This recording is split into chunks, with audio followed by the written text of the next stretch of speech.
interactive webinar of the law of attraction, where eminent philosopher, spiritual influencer, Sant Naam deo will be speaking in few minutes. So I would like to thank you for this. Just before we begin the session,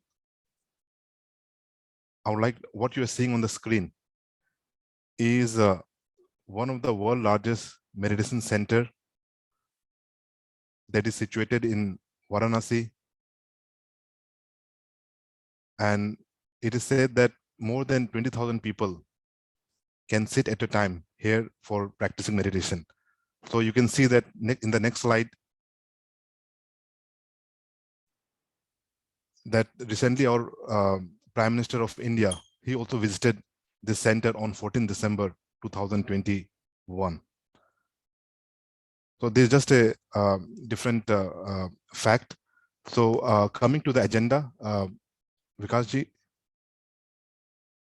So first we'll do Swagat Gan, followed by World Peace Song, and we'll read some couplets from Swarveda, which was composed by Sadhguru Sadafal Devji Maharaj in the state of Samadhi. And Swarveda is also known as the encyclopedia of spiritual well-being or the science of consciousness. After that, we'll have Namdevji's speech for 20 minutes on today's topic. And then we'll have Q&A interactive session for another 40 minutes. And then we'll conclude the session by World Peace Mantra, considering what's going around in the world today, and followed by thank you note. So for the Swagat Gan, I request Chaitali ji, please come forward and sing Swagat Gan. And what Swagat Gan means, I will brief about it once he finished. Chaitali ji. Yeah. Jai Sadguru Dev. Thank you, Manish ji. I will start with Swagat Gan. आज स्वागत नित्य गुरुवर संत शुभागम आइए, आध्यात्म विद्या दिव्य ज्योति सोमरस बरसाइए, दोष दुर्गुण दूर करिके शुद्ध हंस बनाइए, भेद गम गति ज्ञान गर्जन शक्ति द्वार हटाइए, खुले द्वारा शब्द सागर भक्त जन नवाइए, जन सदा फल विश्व शिक्षक शान आन बचाइए. Thank you. Thank you, Chaitali ji. Brief explanation in English, Manish ji? Sure. Yeah? Sure. Song has been composed by Sri Sadguru Sadafal Devji Maharaj to welcome the eternal Sadguru entity. In this welcome song, a prayer has been made to the eternal Sadguru entity to bless us so that its spiritual message can be disseminated throughout the world. Thank you, Manish ji. Over to you.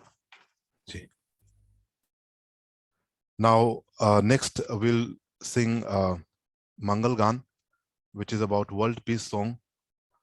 I request Prachi ji to come forward and sing Mangal Gan.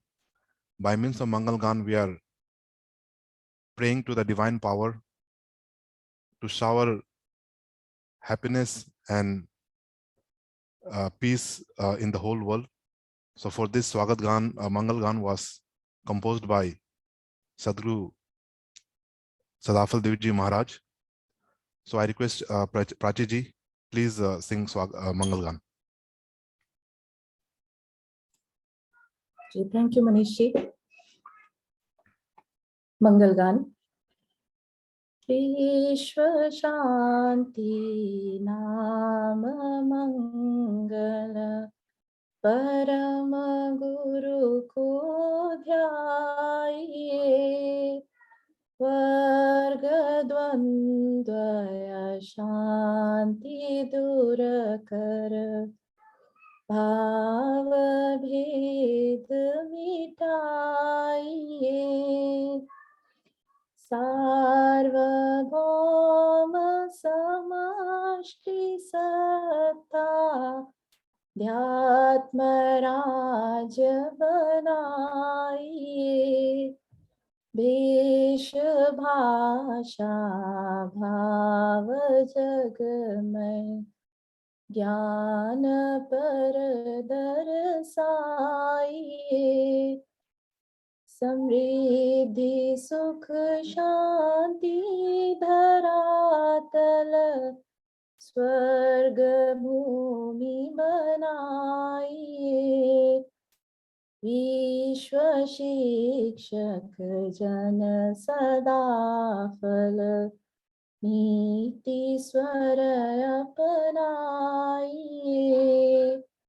विश्व शांति नाम मंगल, परम गुरु को ध्याइए। Thank you Manish ji. जय Satgurudev. Thank you Prachi ji for singing out Mangal Gan. Moving next, now we'll listen some words of wisdom from Swarveda. As I said, Swarveda is the encyclopedia of science of consciousness, and I don't hesitate saying it the fifth Veda as well. Swarveda was composed by Sadhguru Sadafal Devji Maharaj in the state of Samadhi after performing tapasya, meditation for 17 long years. He wrote this encyclopedia while being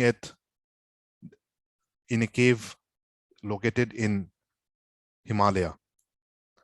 So I request Garima ji, please read few Swarved Doha and its explanation also in a very lucid manner, in a very simple way. So Garima ji, please Yes. read out Swarveda Doha. Om Jai Sadgurudev to all. मैं उत्तम ऐसा बनूं, जैसा होए न कोय, नहीं भूत वर्तमान में, नहीं भविष्य जग होय. Sadgurudev ji inspires for the excellence. He is asking his disciples to become the best of their ability. मानव शक्ति के बाहरे, जगत कार्य कछु नाही, बाहर है तो पुरुष का, सर्व शक्ति जेहि माही. A human being is equipped with all necessary tools to achieve the experience of everything that exists in this universe. The objective that human beings cannot achieve are the stuff possible only for the omnipotent Lord. With these couplets, Sadhguru ji is highlight the worthiness of this human life and asks his disciples to go for the ultimate goal of this life. मानव जीवन लक्ष्य है, अरु कर्तव्य प्रधान,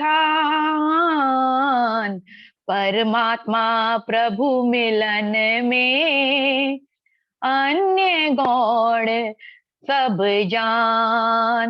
The prime goal of human life is to re-attain the union with Almighty Lord. Rest, all the other duties are secondary to it. मानव उत्तम देह को पाकर लक्ष्य न जान, हीन मुख्य उद्देश्य से तो दुख जीवन मान. The prime goal of human life is the union with Lord. If one does not aspire for achieving this goal and seeks happiness in the worldly objects, then one ends up with a life full of hollowness and dissatisfaction. The root of all stress and miseries in life is the deviation from the prime goal of life. Hence, for the advent of true bliss in life, we must follow Sadhguru's preaching and adopt the science of God realization. सद्गुरु नियम विवेक में चलना सो सुख जान आरत दीन अधीन है महासुखी जग मान. A peaceful life can only be achieved with leading the life in accordance to Sadhguru's teaching.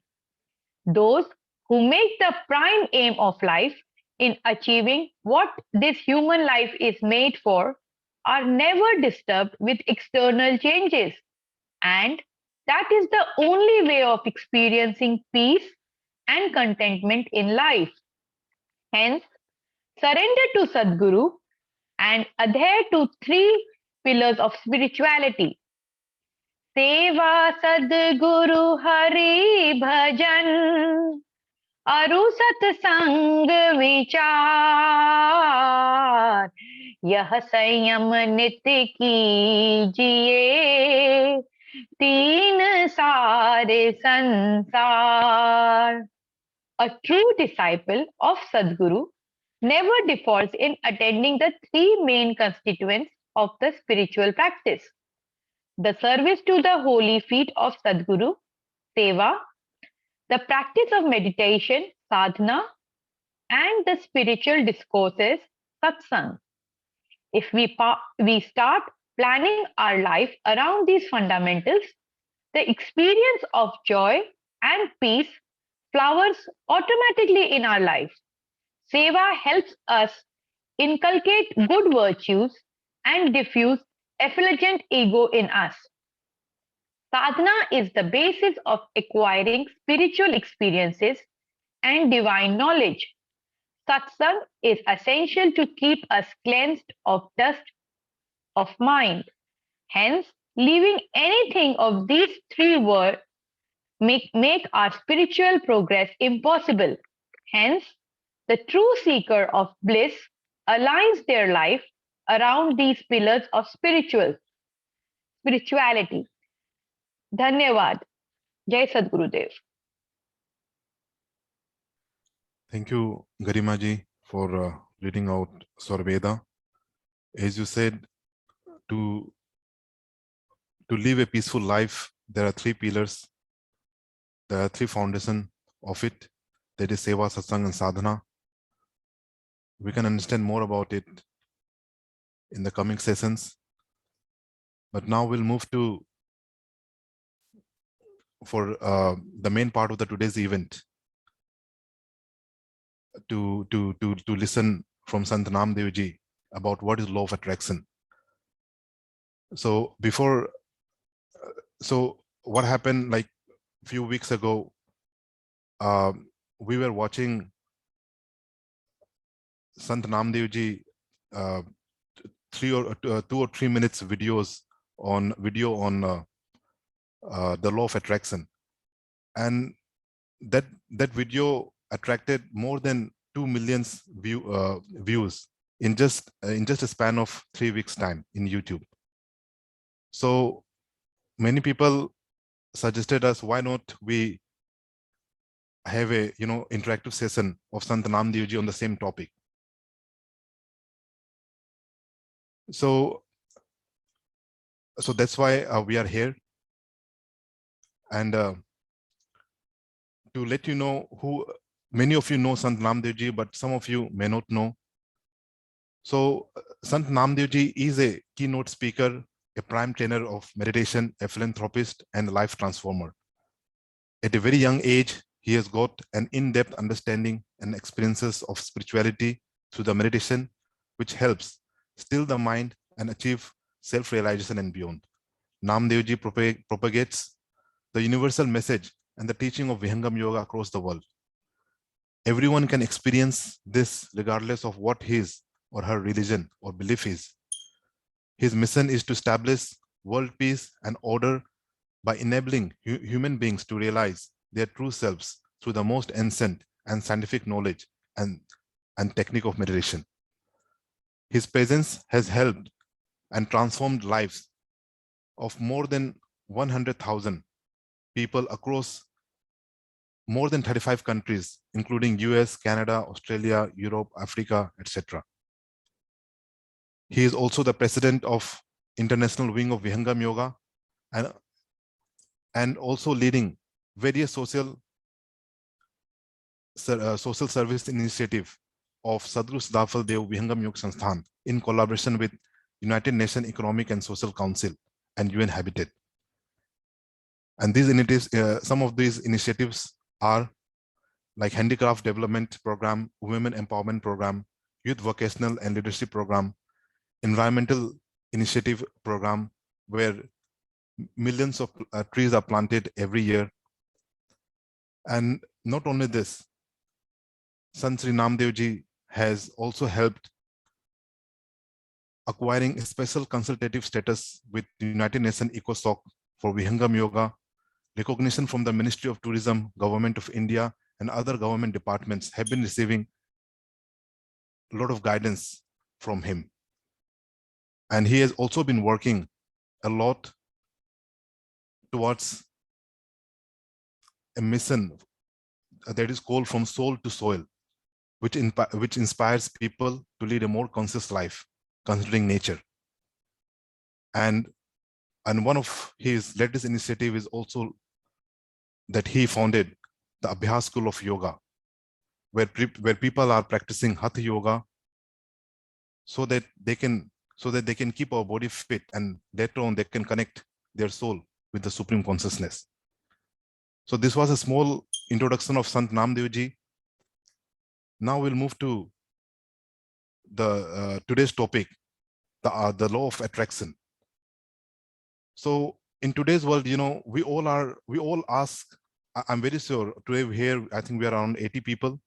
We all have asked questions like who we are, why I have taken birth on this earth, why I have been put into this circumstance, why this is happening with me, but this is not happening with the other person, why I am rich, why I am poor, you know, why things are not going the way we want, why we are attracting something always bad, or something or the person or the other side is attracting only good. So these are the questions we all have been asking, not only we who are sitting here, but any people on earth. Everyone, I'm very sure such questions they have asked to themselves at least once in their lifetime. So that's why we are here to listen from Sant Naam deo ji,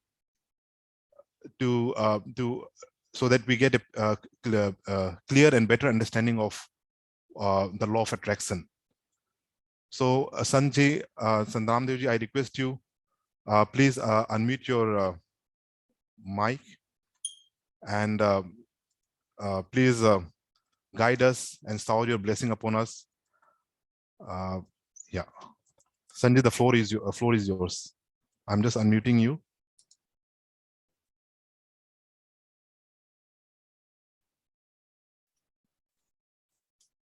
Where is Sanjay? सद्गुरुदेव भगवान की जय। Thank you.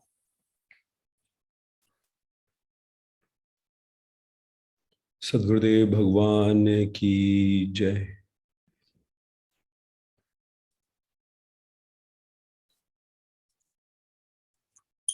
बंदोवह मैं परम गुरु,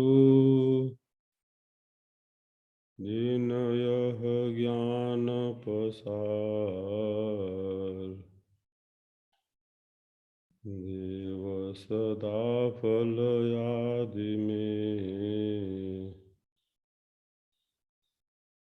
जिन यह शब्द उचार।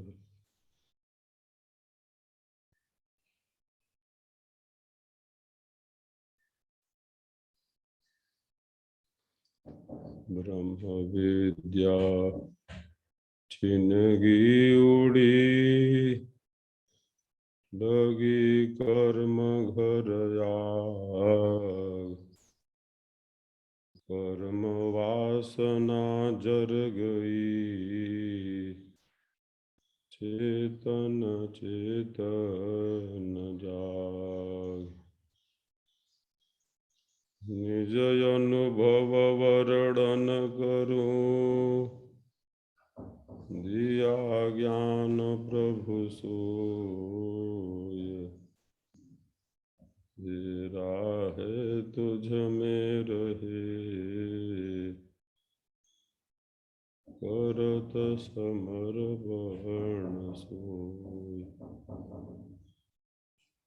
सब देवों का देव है परम पुरुष का रूप बिन गुरु प्रभु जीव ना मिले भटकी रहे भवकूप।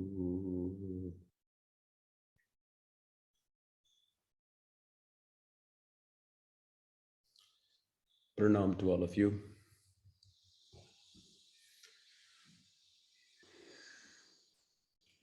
Thank you so much. Koti koti dhanyabad. Thank you very much. As I do consider all of you are part of Vihangam Yog, have been part of Vihangam Yog.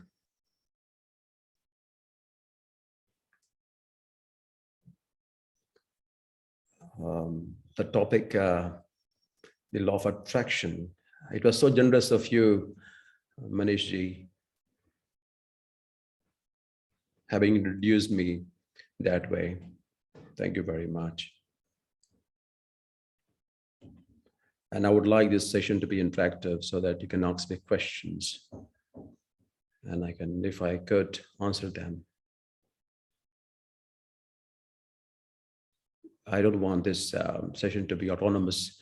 I just keep on speaking, and it would be better that if you could also participate and ask me a question directly. So may I go ahead with the question? If you have law of attraction, if there is any specific question in your mind, any one of you out there, if you could ask me the question right away.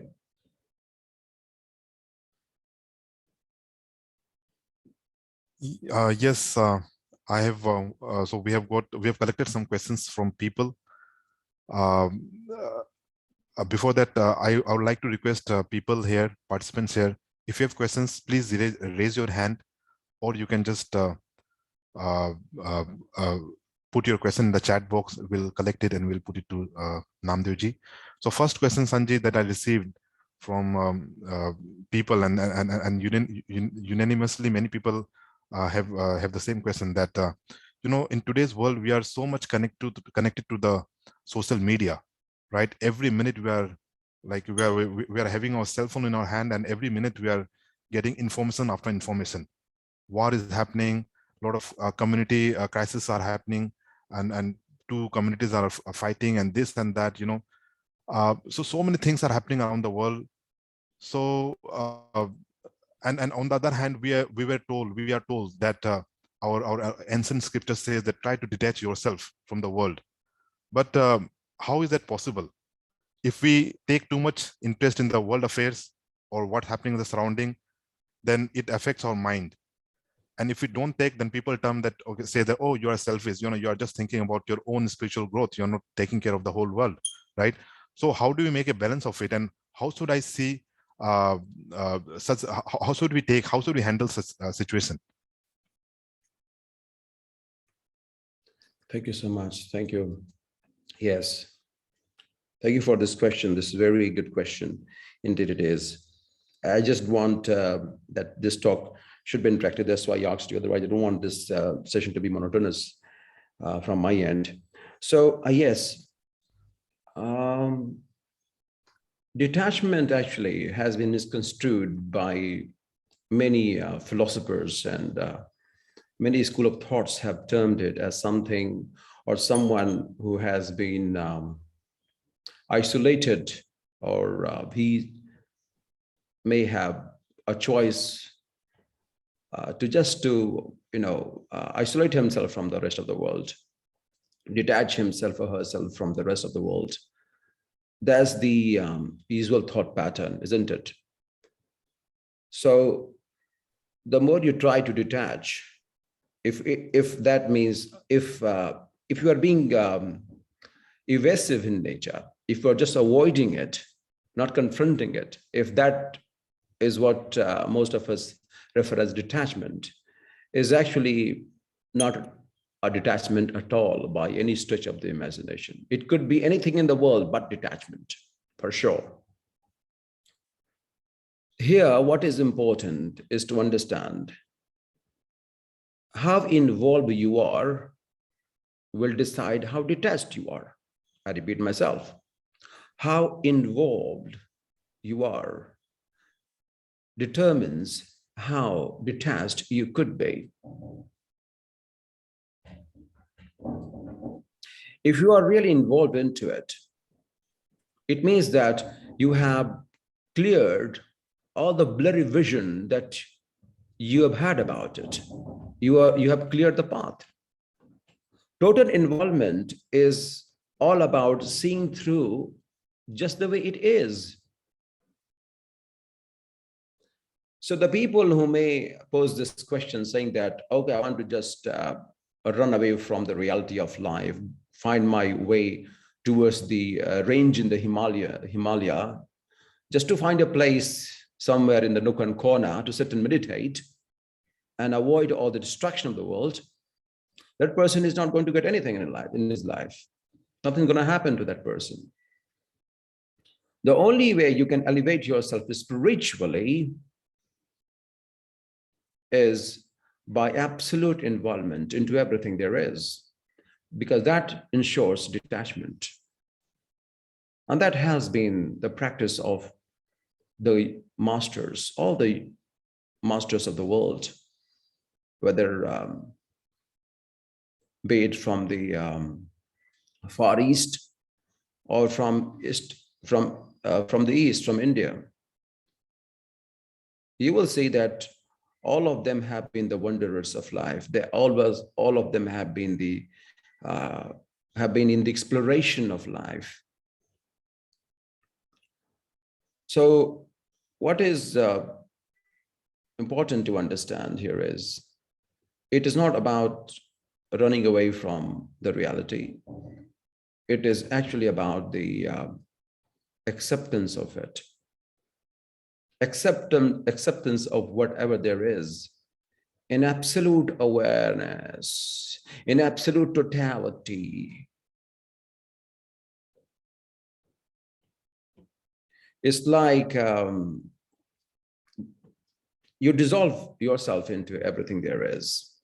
That's when the transformation happens. Otherwise, there is a dichotomy. There is you and me, he or she, and you and I, and them and he or her and I. No, it doesn't work like that.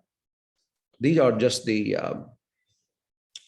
reference point we refer as someone as he or she, but in reality, we are exchanging energies. We are the vibrational frequency trying to attract things in our life based upon which frequency are we at this point in time. Like the people who are here right away, they have attracted this session on, haven't they? And all of them, whoever are listening to me right now, are making their own interpretation. Are you making exactly the same interpretation, what is being said, than the person sitting next to you? Probably not. So it is about understanding how expanded you are. The moment you want to run away from yourself. You cannot do that. I mean, you cannot run away from your body. How would you do that? Your mind is there. So the only way you can actually detach yourself is by becoming totally one into whatever there is. become one with it.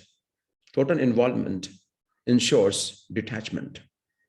So detachment that you think is detachment is like running away. You are just avoiding it, but it has got nothing to do with avoiding it. And why is it important? Why is it important? The reason is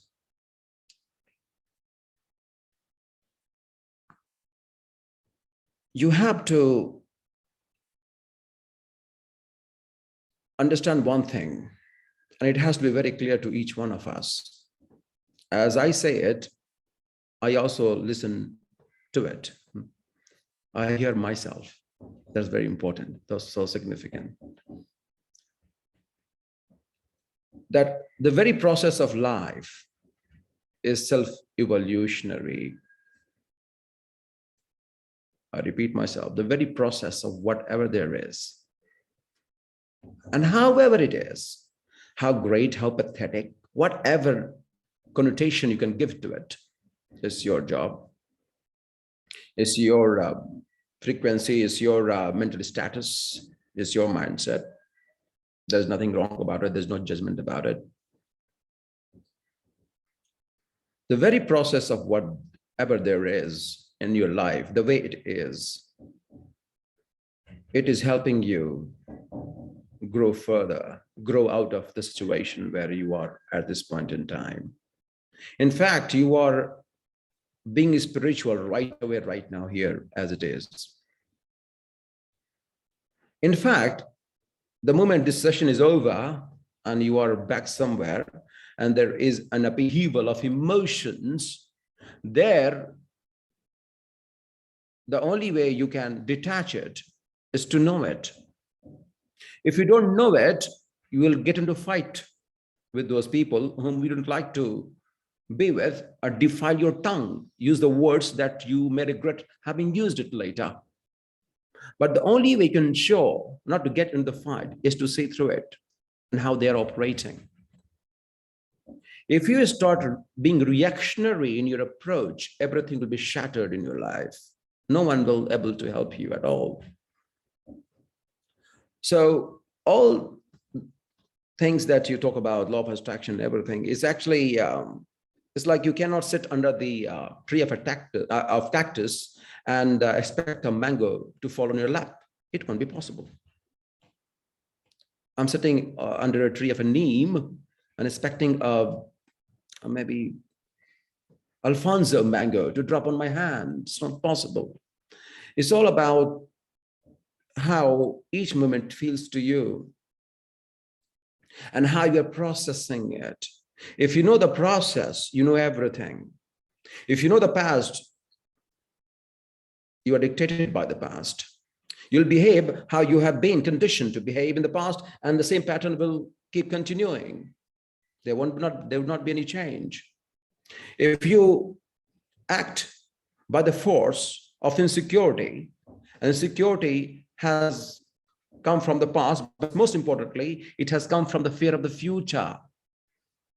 So this present moment is always elusive of your greatness, what you could achieve, how capable you are, the potential that you have is actually goes out of the window, because this present moment is elusive to you. You are dictated by two forces at all times, the past and the future.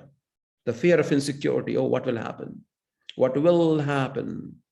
The word will is so important in the future. So if you are run by those factors, only run by those factors, then what you could magically do at this point in time goes up the window, is elusive. The processing is very important. If you know the process, you can do everything. All that you think is unimaginable is possible. Why is it important? You should be asking this question. The reason is that the place where you are right now at this point in time, there is a reason why you are there. You are not there by some chance. Some of you have moved to far away from India. There's a reason why you are there. There's a reason for the place and the family that you are in. There's a reason. It doesn't happen by chance. Nothing happens by chance. Absolutely not. And you have attracted it. So all the complaints that you have is exactly what is needed at this point in time for you to grow. This is the reality. And if you want to detach yourself by running away, it will further aggravate or exacerbate, make things worse for you. So what is important is how you are viewing yourself, you viewing your situation, how you are seeing it. If this present moment does not make many sense to you, why this person is like that, why this specific person is like that, why this person behaves in that way, somewhat exposes what lies within us. Maybe the person won't feel it because he has overcome it. He won't judge it. So the complaints that you see in others exposes what is there in you. And once you say, no, it's not like that. So once you are over it, situation will be sorted out because there is a law of the universe that works at all time. You only get not what you want, but who you are. This is the fact, or what is needed. There is no any third reason. So whatever there is, the acceptance of what there is the most important, is paramount. That's how you can make progress. And that's how we can lead towards detachment, but not by avoiding it, by taking absolute responsibility of it. But this responsibility is very divine. There is no force here. There's no push here. There's no conscious thought of it, or I'm doing it, oh my God, or doership. There's no doership here. And this is a very sublime state of consciousness. This is very pure. It's like you are divinely guided and intuitively driven to do a specific job, and you do it at the best of your ability without having to know about what you're doing.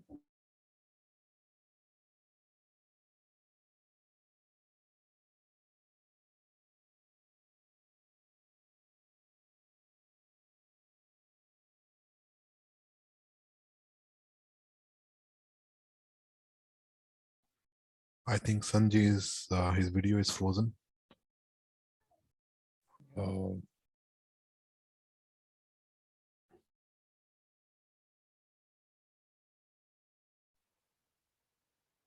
Can you hear him, Chaitali ji? No.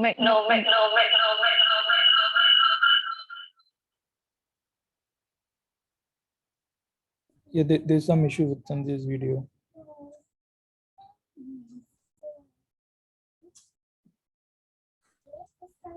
Manish ji, meanwhile, if I don't know, will you be able to take some questions or let us know about the Vihangam Yoga, please?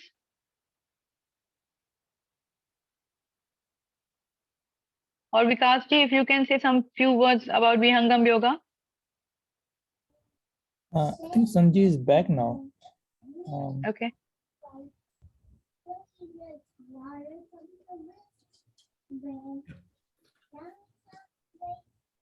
So it doesn't. Sanjay, are you able to hear us? Yeah. Sanjay, there was some disconnection. Are you able to hear us now? Yes. Okay. So from last 1 minute, I think your video got frozen. So this is what it is. And this is exactly why Vihangam Yog is needed. That in the first stage of Vihangam Yog, this is what exactly you do. What do? You are disintegrated all over the place, but you try to integrate yourself. Focus at one point in time, at one specific place. Bring your awareness there. And you create a gap between the thoughts and what it is there at this point in time. And this is when you start realizing how powerful the meditation could be to transform your life. This is the booty. This is the medicine. This is the Sanjeevani booty to humanity today, the meditation of Vihangam Yog. So it should not be taken because, the moment I say meditation, I don't know what it means, the word itself. I don't know what it means. But it doesn't mean dhyan for sure, because I have we shall never replace the original words, because you understand that karma has become karma, dharma has become dharma, Vivekananda becomes Vivekananda, and so it becomes sort of. So I mean, what happens is this is the most important thing to understand. That meditation is a sadhana, the dhyan that you do is very significant. And the very process of life, if that is treated differently than what it has in the past, the result of it will be quite different than what it has from the past. Because you are operating differently. So that's the power of meditation. But along with it, what is needed is also a seva too, because that brings us closer, and it helps us cleanse off the layer of karma of many lives. So the only way you can actually attract what you want by being the grander, better version of yourself. That's the only way, because that cannot be denied. Anything can be taken away from you. Even if you got something by chance, suppose that some amount of wealth or something like this, someone can come and can take it away.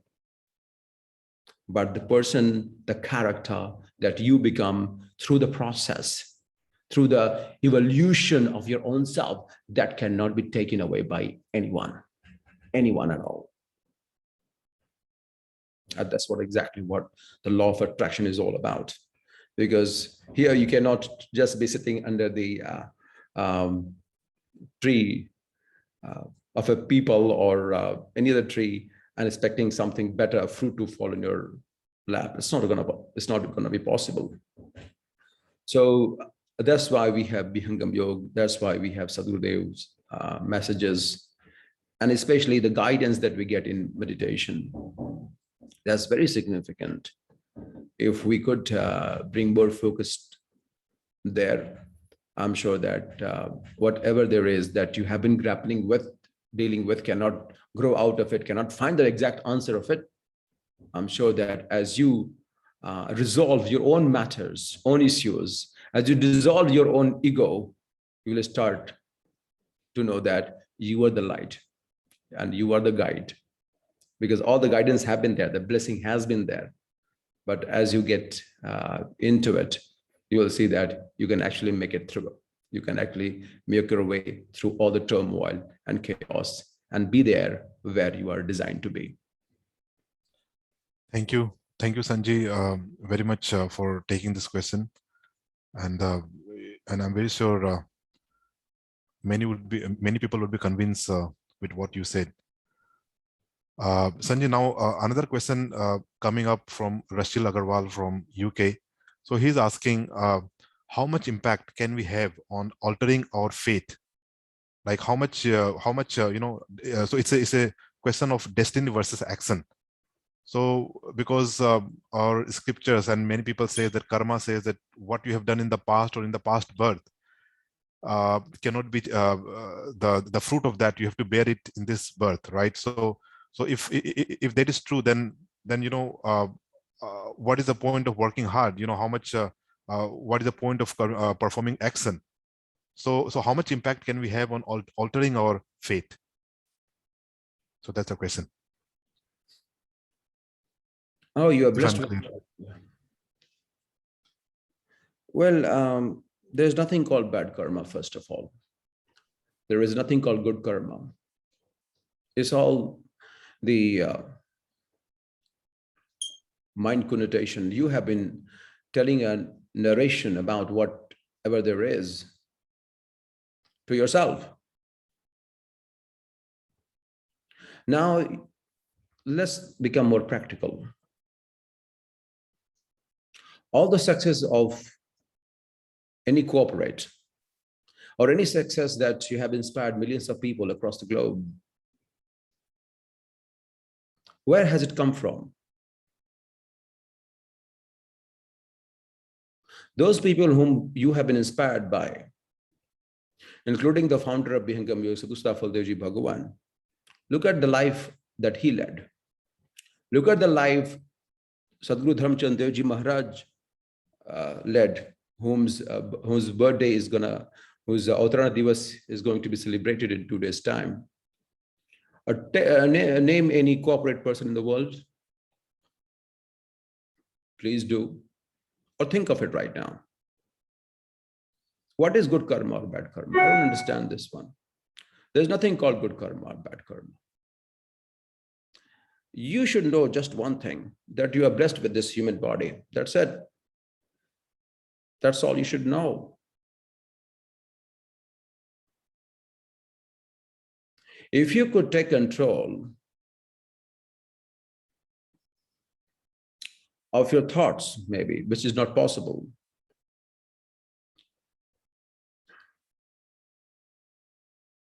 or if you could just transmute the energy that your thought creates, you could do anything. Okay, forget about that. Let's talk about food that you eat. What have you consumed? Tell me. Suppose that if I have consumed a food which is very toxic, and it's about 11 o'clock at night, I want to get up 4 o'clock.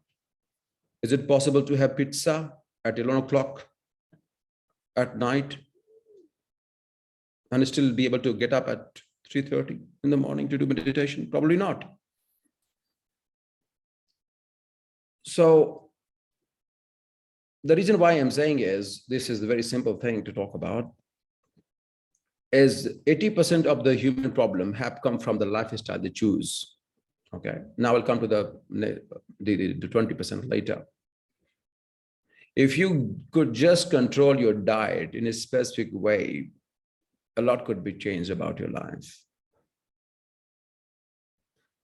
We do not have control on our chemical reactions that keeps happening in this body. Everything keeps changing. The cellular memory, if you operate from them, which is nothing but the karmic layer of your past life, of course, things would be traumatic, but you'd be prone to behave that way. This is what we call predispositions, vrittiya, because you are operating from there. So you would be predisposed to things, more susceptible to behave in certain way, which will further aggravate your problem. It will enhance your karma in a bad way, amplify your bad karma amplify your bad karma even further. What is in control right now is how you are viewing your problem. And all the greatest success of the world have come out of misery. All the financial success of any corporate has come from certain turmoil, post massive trauma and upheaval. And those who had it everything, had the best of everything, lost everything. There are so many examples of it. Look around, please. So what you call bad karma is just one thing, that you are susceptible to behave towards a specific set of circumstances in a particular way. That is it. You find helpless, absolutely helpless. Absolutely helpless. And you have no You cannot just grow out of this. Don't you think it is also a blessing? Why? Because of that, you'll be able to dissolve all karmas of many lives with this physical body. Isn't it to have a blessing? Isn't it a blessing to have a human body? So it is an absolute privilege to be born as a human, because we have this human body and we can dissolve all karma. So I would like to ask you, is it a good idea to prolong our karma to our next birth by finding an escape? It's not a good idea. It certainly is not a good idea. So 80% of whatever karma that you're talking about is actually could be turned into inspiration, could be transmuted into achieving the feat of success, and it could happen. So just being a human has such a privilege. That's why when this was denied, maybe the other species being born into other species, then the human was granted. It is also a blessing in some form or the other. But to dissolve karma, one has to have a human body. Don't you think just being human itself is a blessing? Because this has been denied to so many of them, what you call 84 lakh yonis. But this human body is capable of it. Only this human body. And this is nothing. It's just some trapped memory in your body. And it just get clogged into your chakras. That's all. Which can be resolved through the prana, through dhyan and sadhana. Why to run away from it? Running away will only make things worse for you, make things worse for you. So what is important to understand here is that all the good karma that you're talking about is not a blessing, my dear friend. So many of them have misused it and made a hash of it and reduced to zero. And so many of them, the bad karma, what you call it, they have turned the bad karma around. And because of that, they reached where they did and they illuminated the whole world. There are so many examples of it. You look at around the people who have lost trillions of money. They had so much of money. One brother made it huge. One brother lost it. You see. So what happens is, it's not about the karma factor at all. How you are processing your karma is going to decide everything. The same topic that what we discussed just a few minutes ago, that how you're processing your karma at this point in time is going to decide everything. If you could turn it around in this life only, then you will be able to release all of that in this life and be in the know of it, in your next birth also, that what you should not do, what you must not do. This is very significant to understand. If you are able to resolve all the issues in this life through this body, then in your next birth, you would be in the know of naturally, most spontaneously, what you must not do. This is so profound, isn't it? So now, if the perspective changes, the life transforms.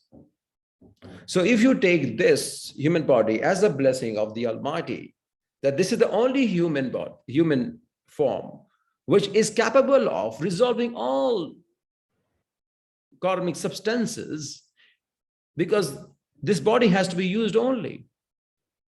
Only this body has to be used. That's all, to dissolve all the karmic substances that you have gathered unconsciously coming from your previous births. That's it. So if this one is taken care of, resolved, then you would be in the know of it in your many lives to come, what that you never must. You must not do it, because somehow you picked up somewhere unconsciously and you carried forward. Maybe you were overwhelmed by the something else, you were consumed by something else. That's okay. That's okay. Never to judge yourself, never to judge yourself, never to judge yourself. But why not to just to change your perspective from a different vantage point, thinking differently, that this human body we are blessed with, and this just cannot go in any other way than be as the privilege wherein we are able to dissolve all karmic layers of many lives impressions. Thank you, Sanjay. It's really profound to listen that whatever bad karma that we are experiencing, I mean, whatever bad karma that we are experiencing based on our own label, that is nothing but that is coming to us to change our life. That's a very profound statement. Sanjay, on the similar line, one person, so he has put up a question like, let's say you're working in an office.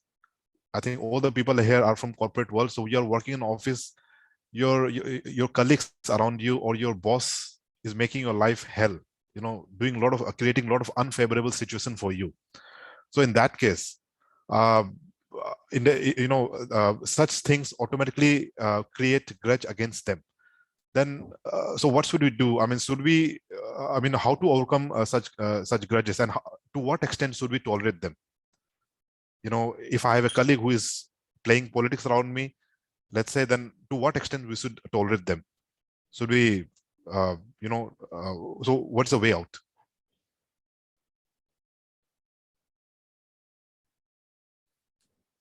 If you are really conscious of whatever is going around you, first of all, what you would do is you would not become reactionary.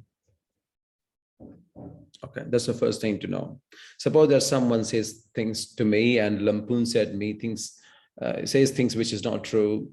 So the very natural thing is to get irritated or get annoyed and shout back at him or her, which is such a this is not the solution of the problem, and it could never be solution of the problem. So the first of all, how conscious you are, and again, conscious word is okay. How aware you are, how attentive you are, how aware you are at this point in time.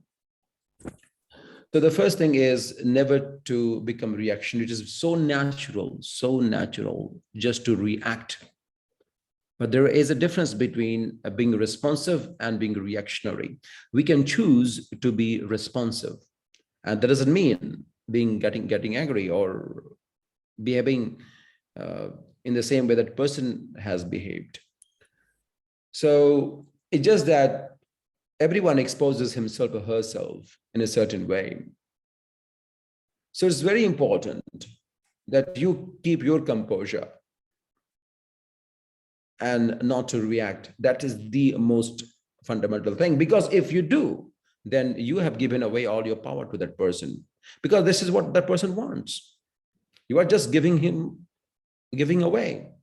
You are actually, he is getting what he wants out of you. So you don't have to partake in the drama. But that not partaking in the drama requires awareness, requires how involved you are in a way from your mental waves, how conscious you are, how attentive you are at this point in time. So if you could ensure this one, you would certainly not be reactionary in your approach. Secondly, what you can do is that this is the most significant thing. You can at least you should initiate the talk if there is a problem. If there is anything that you think needs improvement, or you think that has not been done in the right way, Why not initiate the talk? This is very important. So in an office where there are a number of people, only 2 and 3 people only 2 and 3 people could be causing some kind of drama and trauma. That's it. Not everyone. It's not possible. So therein, you don't have to be reactionary. Secondary, you can actually initiate a talk. And they would be more than happy to do so. I think there are a number of people in the corporate, they would be more than happy to do so. But the reason why these things happen at times, that everything can be taken as self-evolutionary measure in life. Like suppose that if you are supposed to lead a number of people, you are supposed to lead, don't you think that any CEO of a company would not have dealt with all these?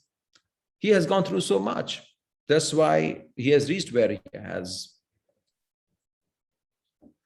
So these situations do crop up and shall be taken as a way to move forward in life. Because if we cannot deal with just 2 and 3 people who are creating some kind of drama, how could we expect ourselves to grow exponentially in the field of corporate? If we cannot just deal with a couple of people around here and there, then of course our growth would be very limited.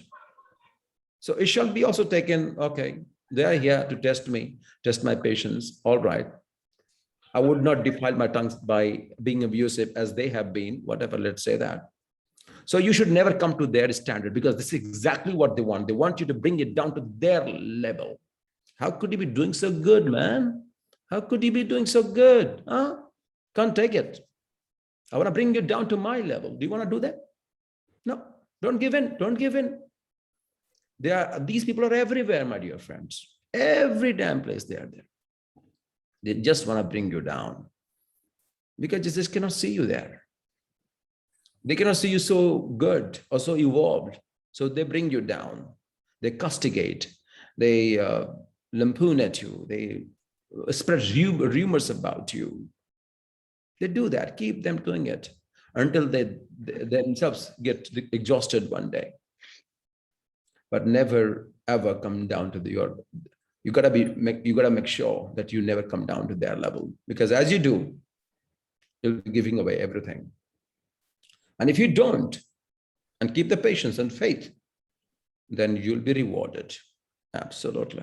That's the law. It's not about what I'm saying, it's a law. So, and you'll make massive headways. So these things shall be taken that, okay, we are a spiritual being and we go through these experiences.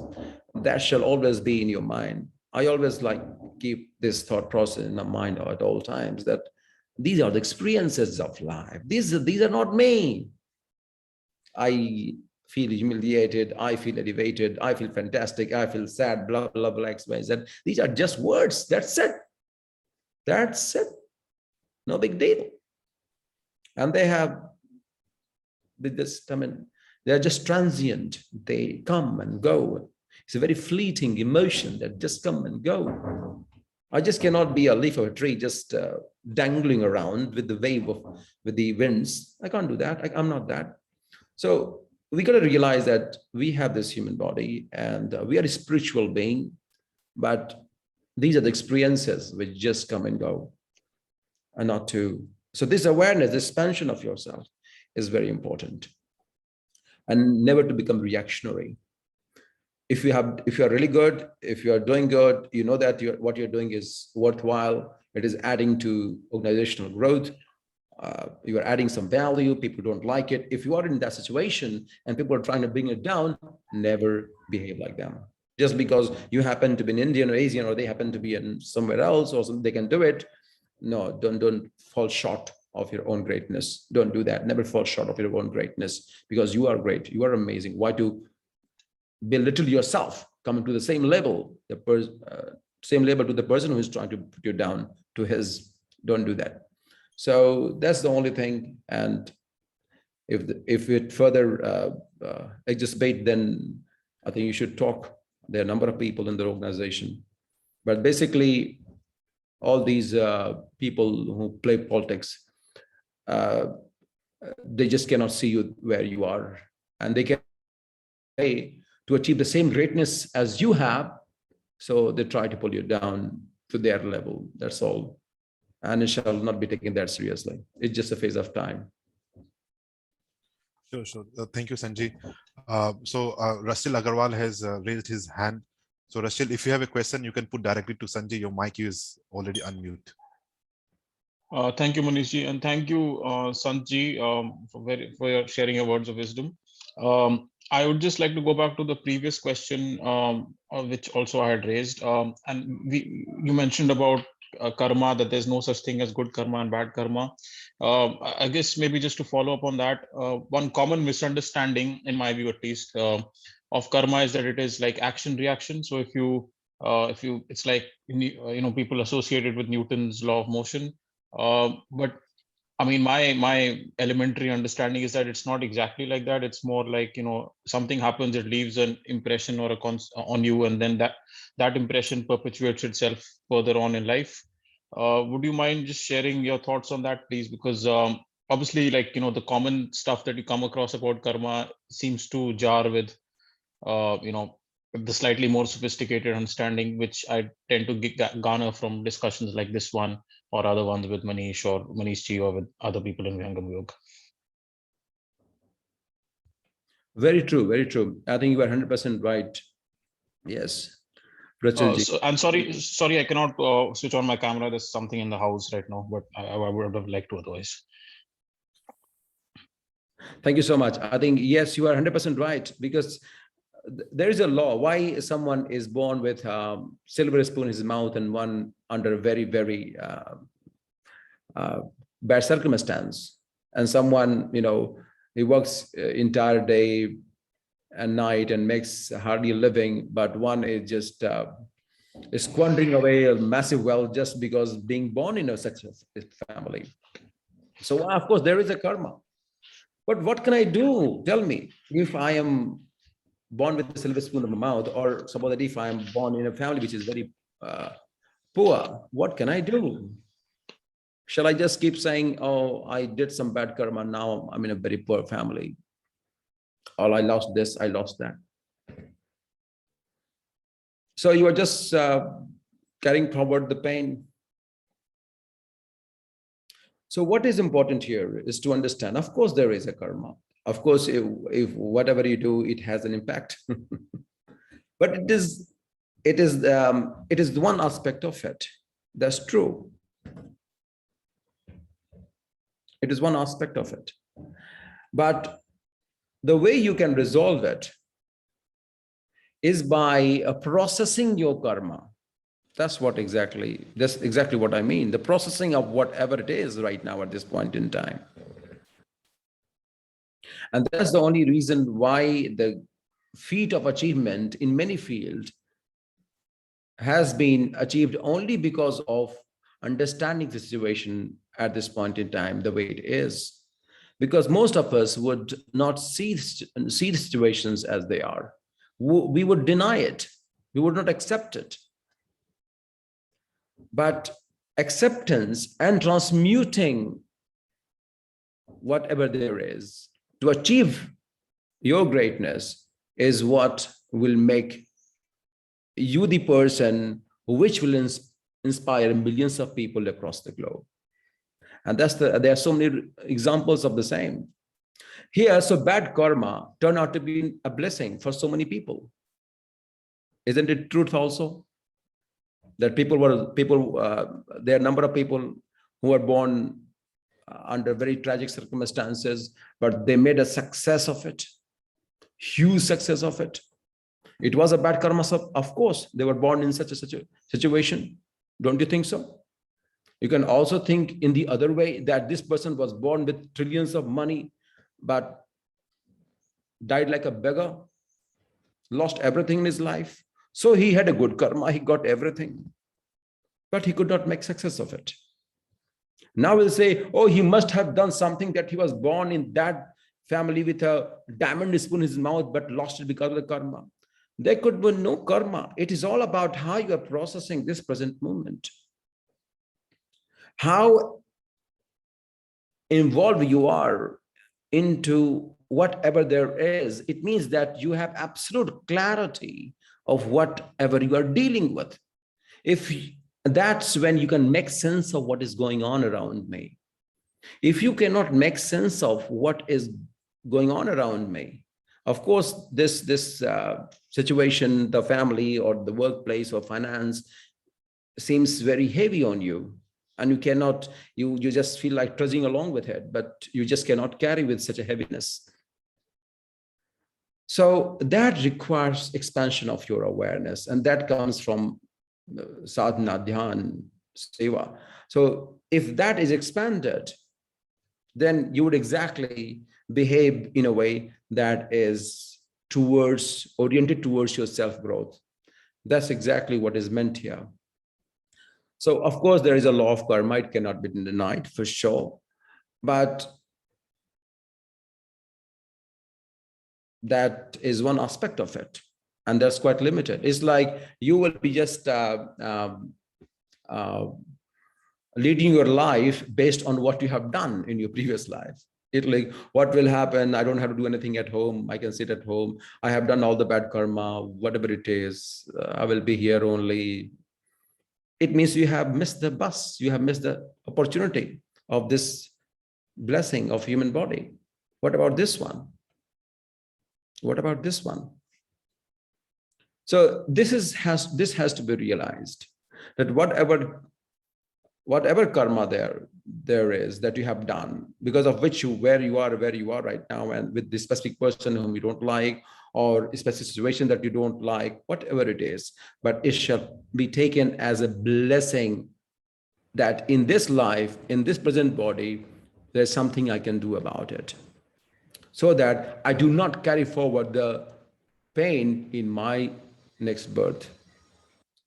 This is what exactly it is. And that's how karma shall be taken. Because if you resort only to the ones that has been done, there's nothing you can do about it, then it's a very fatalistic life. Don't you think so? You are just, you just think that, okay, I'm fated to be like that forever.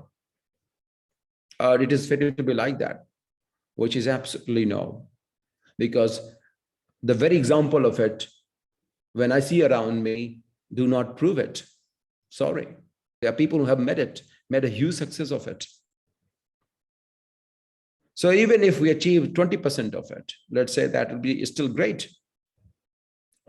So it is very important in this life that we become conscious of it. The only word that I think can be used here is consciousness. Consciousness becomes very spiritual. Let's say more aware about you, more aware about how you are dealing with whatever there is, how dealing with the people, circumstances, the situation. So you are creating your life at this point in time where you are right away. You are creating your destiny and future at each moment of your life. At each moment of your life, you are dissolving your karma. This is what we need to understand. All of us, we need to understand just one thing. The very process of your life, is a self-evolutionary measure. It's very self-evolutionary in nature. This is exactly what needs to be understood. So yeah, we can say that we can carry the baggage of the past, but we don't have to. And it's just that we would be more predisposed to behave to certain things in life in a certain way, but that can be transmuted through your consciousness, through your awareness, through this present moment awareness. So if this moment can be taken care of, and I think the karma can be dissolved, because the very process of life is self-evolutionary, and it can be done in this life through this human body. Thank you, Sanjay.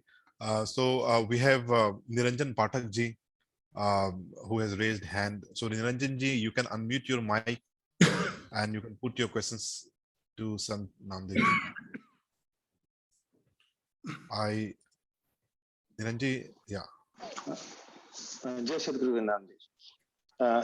Namdev ji, I want to continue with the momentum, but I would like to express myself in Hindi, so I will put up my question in Hindi.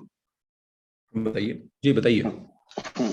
कहते कि law of attraction के बारे में ये जानना चाहता हूँ कि इसमें कंसिस्टेंसी कैसे मेंटेन की जाए.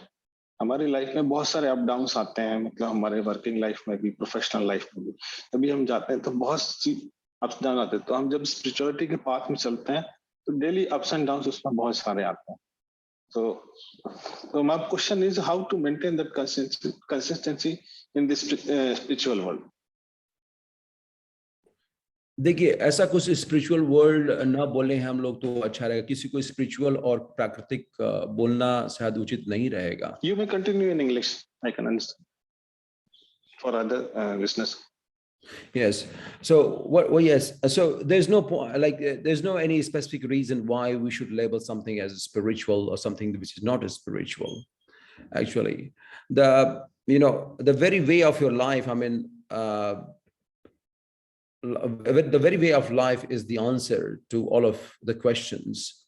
And how to maintain it, the big question exactly. How to maintain the same composure and calm when dealing with the matter. So if you think that law of attraction, I mean, as you say, law of attraction, kaise usko maintain karna hai, there's, I mean, we are not here for, I mean, of course, this word is very popular and we are talking about it. But here, in fact, what is important is the essence of you. And that has to do with you upgrading yourself at each moment of your life with these situations that you deal with the situation that is posed at you. जो भी परिस्थितियां हैं जो जिस रूप में प्रकट हो रही हैं आपके सामने, उसी के द्वारा जीवन को दिव्य बनाना है, महान बनाना है. That's what it is. So it is not about law of attraction कि मैं घर में बैठ गया, कहीं बैठ गया, and I'm thinking that it's a wishful thinking, things will come to me, and and I have to imagine, I have to like close my eyes and मुझे imagine करना है इस चीजें आ रही हैं जीवन में. That won't work, actually. That doesn't work at all. And it never will work. It can just give you some kind of solace for some time, but it won't last for long. And you actually don't have to do that. If you feel like doing it because it gives you kind of happiness for some time, yes, you. But that won't resolve matters. That won't help you have a very prosperous life. I mean, in any field, for that matter. The only way you can maintain is that your poise, your way of being at all moment of your life, that is the most significant. And if you are able to maintain that level of yours at all time, and how you can do it, how would you know it? It's very simple. You see, you have karmendriya and gyanendriyas, like everything is being perceived. Through what? Through these senses, through your eyes. And everything there is that you are perceiving from the world. And they are making your world. In fact, you are making your destiny at each moment of your life. It's true. And you will realize as you evolve yourself. So what happens here is, ask this question to yourself. What are the areas where I feel vulnerable to? क्या मेरे जीवन में ऐसा होता है जो मुझे वहां पे मैं अपने आप को एकदम vulnerable पाता हूं, कमजोर पाता हूं? What are those areas? Can you please list it out? Can you do that? So as you do this,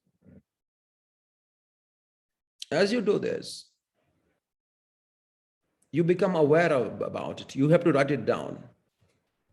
And secondly, what you can do, because most of the problem has to do with the prana, you have to do pranayama. Pranayama is very important. I can give you one example. जैसे आप सभी लोग श्वास लेते हैं, all of them, are you breathing? So whoever you are, I mean, wherever you are, few of us just breathe like this. And the reason why people breathe just from their chest, and I can see, I mean, because I keep traveling, I see how people breathe. The very function of your breath regulates your body and regulates your mood. I'm just giving an example. Now we talk about law of attraction. So I have noticed that people who just have this very short breath, they could, yeah, if suppose that if they don't have asthma or any respiratory problem, if they just breathe out from here, you would see that they are more susceptible to problems in their lives. They are more susceptible to become reactionary. Yeah. Also, with the experiences they've had, they may calm down. But a yogic life is, if your body is conducive enough, good enough to breathe from your navel, deep down your navel, you will find those people, they would be much more calm and composed. Just by a change in your respiratory function, you can change your life. Because this human being may be able to control his thoughts. And how he could do that? By pranayama, by having very regulated pranic exercise. And this can be done. Last time you may imagine you having shouted at someone. I'm sure that at that point in time, you were out of your breath. You were actually out of your breath. So just by having a very synchronistic pattern of breathing that can synchronize, that can get aligned with the subtle energies around us, a lot can be healed within this body just by having a regulated method of prana. Because you are breathing in at all time. You cannot be breathless. You have to breathe in. So at this point in time, what is happening? Everything is happening unconsciously. Nothing is under your control. Even you are not breathing it. It is just happening. It's good that it is happening. We are alive. It's fantastic. But is it good enough? Of course, it is not good enough. So don't you think that we should also work on our body in such a way that we breathe in from our navel, deep down our navel, and we exhaust ourselves. We do some exhaustive pranic exercises, like, and keep your mind there for some time as you breathe out. And then create a gap before you breathe in. And as you breathe in, you are conscious of what you want to incorporate in your life. That you could use as a law of attraction, that I would like to be part of this. And be thankful. Breathe in absolute gratitude. Breathe in absolute gratitude, in thanksgiving.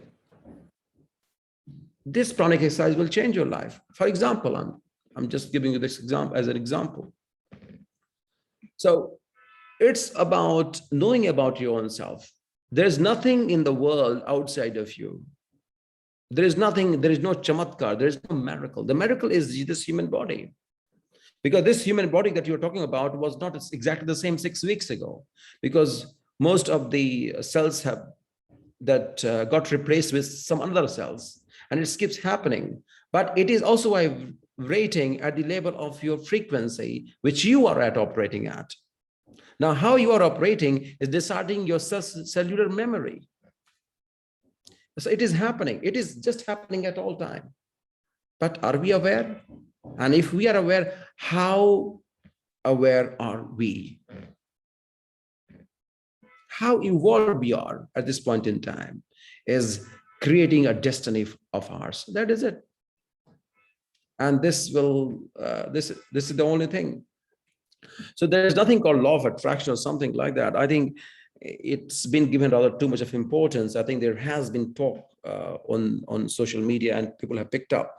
That's all fine, but it is it has to evolve you as a person. That's the most significant thing. So the only way you can actually maintain the same composure and poise is by becoming more aware about it, and that do require sadhana, that do require practice.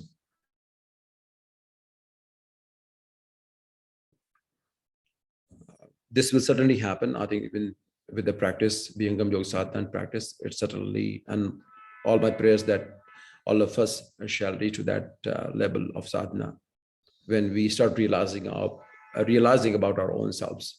This is the most significant thing, that we start realizing who we are as a person, as a human being, who we are, and how we are behaving in this world, how we are the cause of everything there is in this world. As we realize this, I think we would behave very, very responsibly. Thank you. Thank you, Sanji. We have another question from Prachiji. Prachiji, if you can unmute yourself and ask question. Thank you, Vikas. Jai Sadgurudev Santaji. I have a question, like how to save ourselves from the judgment of people, which they think like, which is given on the basis of my karma, like people are judging me, and how do we save ourselves? Or others are allowed to judge me and judge my karma? Thank you.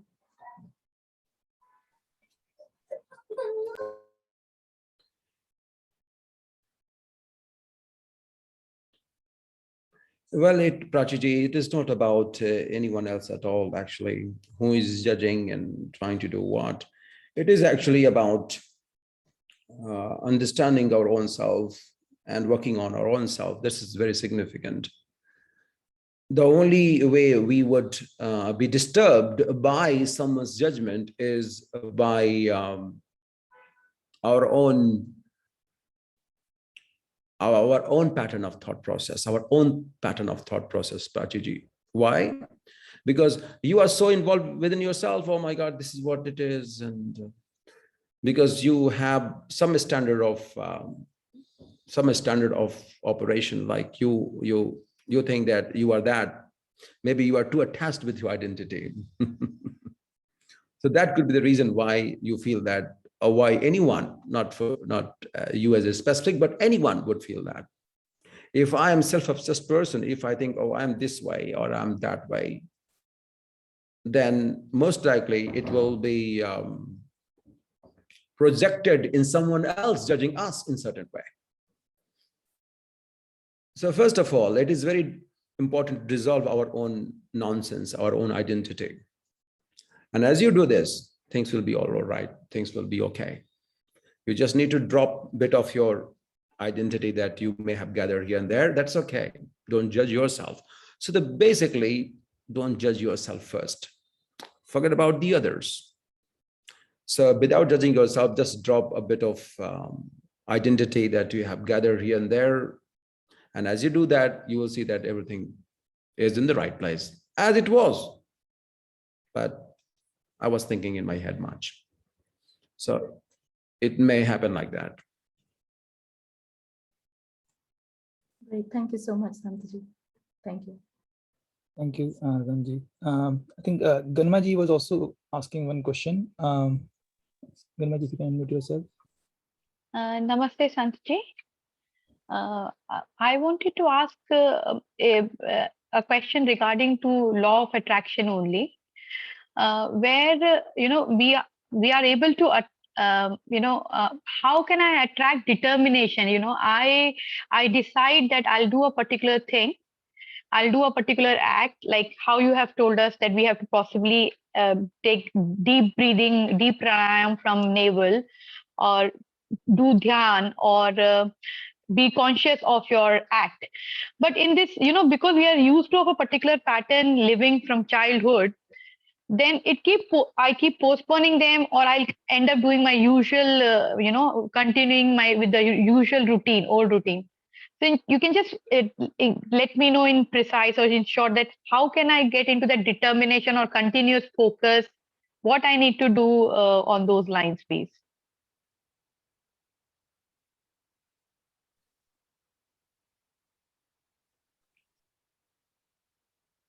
It shall be very natural, actually. There shall not be any force at all.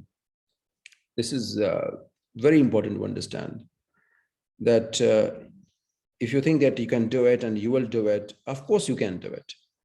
But there is no any battle here. I mean, the battle is to win over your own self, to overcome your own obstacles. So whom you're fighting with is your own self, not the other person. So what happens is whatever you're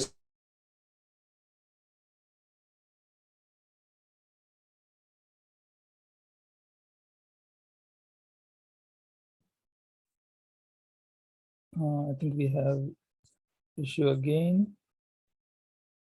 Sanjeev, we cannot hear you.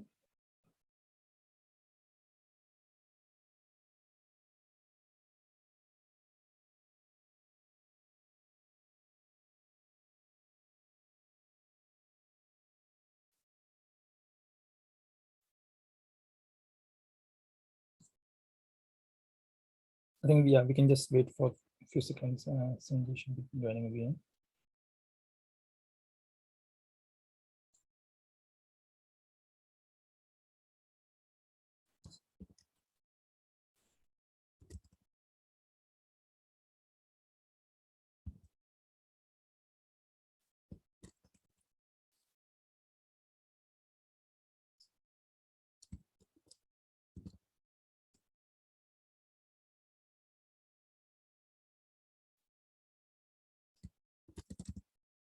Yeah, Sanjeev is joining back.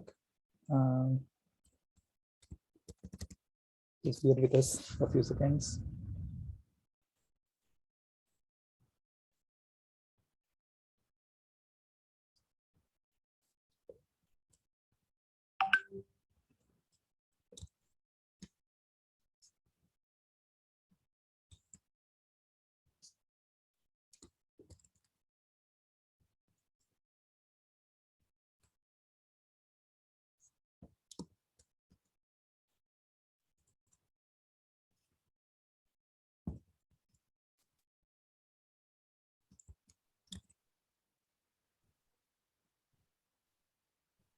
Vikasji, is Sanjeev able to join? It seems like he is not joined yet. Okay. I think okay. Is No issues. Manishji? No issues. I think we are almost at the end now. I think maybe we can wind up the session now. Just quickly check. I think Sanjay is not joined yet again. So we'll yes. Okay. We'll now move to Santi part. I'll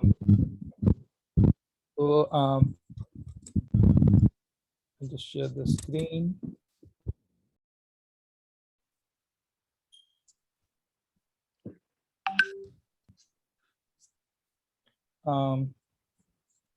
Yeah, so I think I will do the Santi part now. Prachiji, if you can do Santi part.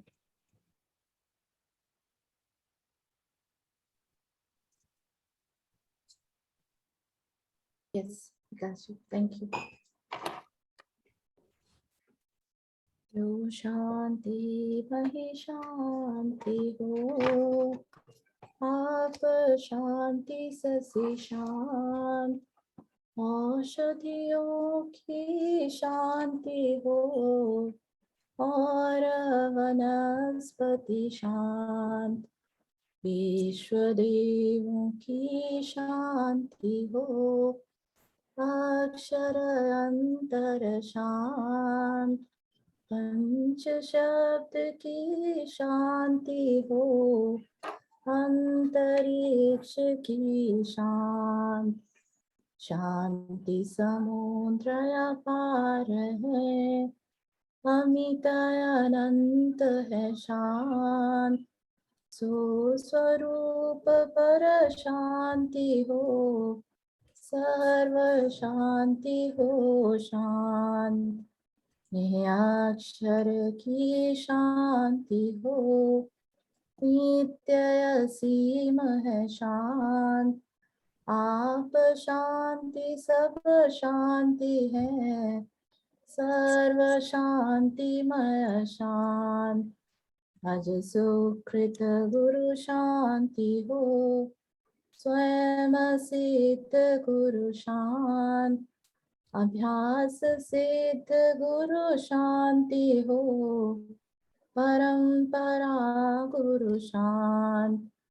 संत अंतरी शांति हो, मुक्त हंस की शांत।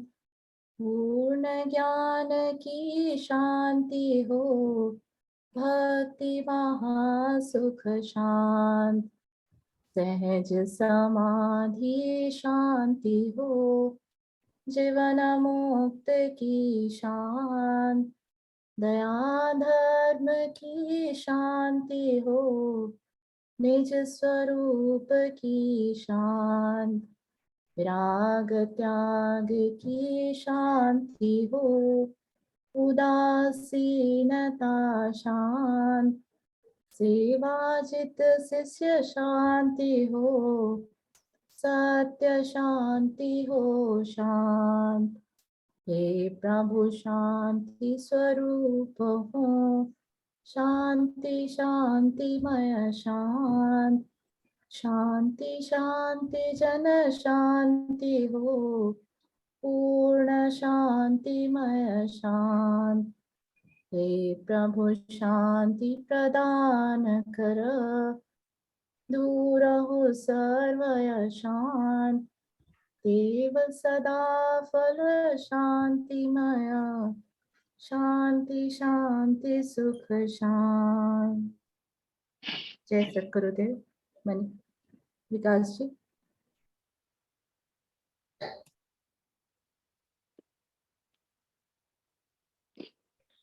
Vikas ji, unmute your mic.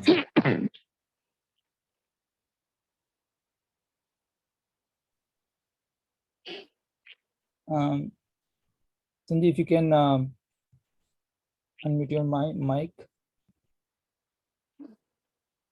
Okay, yeah. And Sanjay, if you just give your word of blessings to us, that would be good.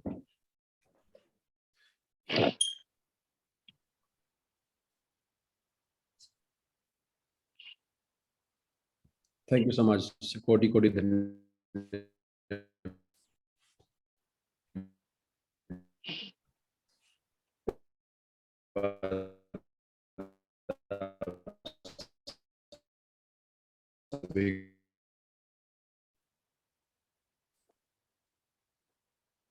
sure that session will be even more enlightening and Gurudev's in the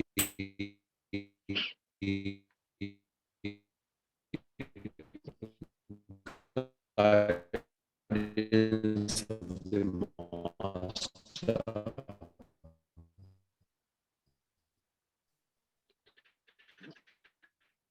Because it is because of the guidance and the blessing of Gurudev Bhagwan which carries our life forward in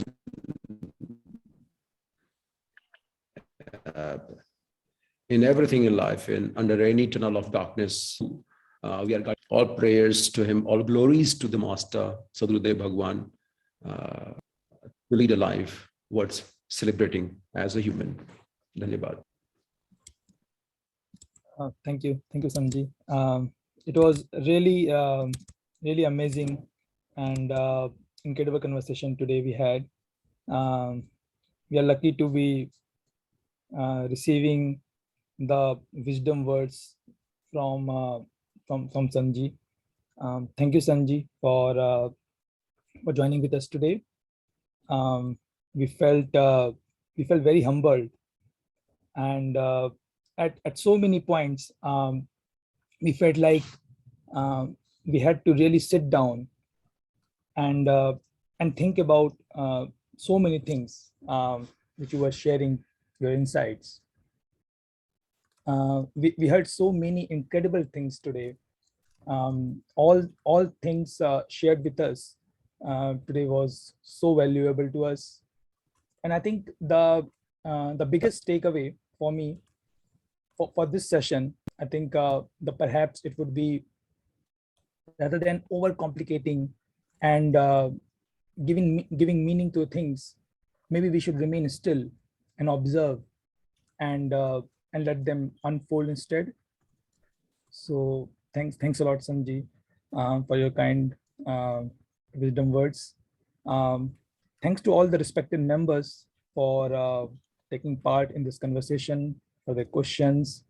I would humbly say that everything which we heard today, if we reflect on it, and if we think about it, and if we find that thing we think resonates with us, we would definitely be able to embark on this quest of transformation. So if you found this to be reflective, insightful, then I can guarantee you that when you join Vihangam Yog, your journey would be more reflective, insightful. If I could even say that Sant Naam deo Maharaj is prolific speaker, and it was really lucky to have him on this platform. So at the end, we'll leave all of you to reflect on that one thing which resonates with all of you the most. So I hope you all enjoyed today's sessions, and you would be looking forward for more sessions like this. Thanks to the coordination team here in UK and Europe for the great coordination and making this session happen. We were waiting for this session happening from quite a long time. So I think with this, would like to wrap up today's session. Thanks again to Sanji at the end. Please do take care. Namaste, and see you again in next sessions. So thank you. Thank you, Sanji. Pranam. Thank you, Sanji. Just thank you. Thank you, Sanji. Sanji, please do come next time also. We have thousands of questions for you. Yeah. Thank you, Sanji. Sadhu pranam. धन्यवाद संजी, it was a lovely session. Thanks a lot. बहुत बहुत धन्यवाद. Sadhu pranam, Sanji. Thank you, Sanji. Thank you, Sanji. Thank you so much. Sanji, we have people from France, we have people from Italy, Beatrice and Ignacio.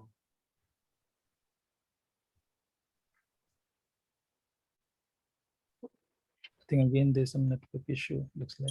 Again, it's okay. So I think the internet is not good at Sanji end, so we can simply stop the session here. Yeah.